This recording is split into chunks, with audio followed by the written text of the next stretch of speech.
L'età dei ricoveri si è abbassata nell'area non critica, ovvero abbiamo una maggiore incidenza della fascia sotto i 70 anni.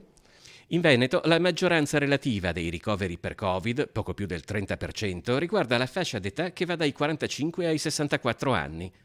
La fascia 75-84, che deteneva la maggioranza relativa durante la seconda ondata quest'inverno, è invece scesa al terzo posto, scavalcata anche dai 65-74 anni.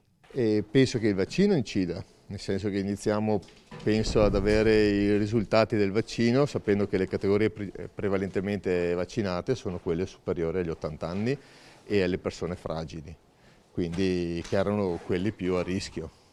Il numero di ricoverati della terza ondata di coronavirus continua a salire, ma con delle differenze rispetto alla seconda ondata. Tra l'altro, secondo alcune valutazioni, potrebbe essere oramai vicina al picco. E l'ospedalizzazione è in aumento in modo meno rapido rispetto all'ospedalizzazione di novembre, ma in continuo aumento. Quindi bisogna ancora stare attenti, mettere mascherine, distanziamento e frenare. Il rapporto di chi poi deve andare in terapia intensiva è più alto rispetto alla seconda ondata.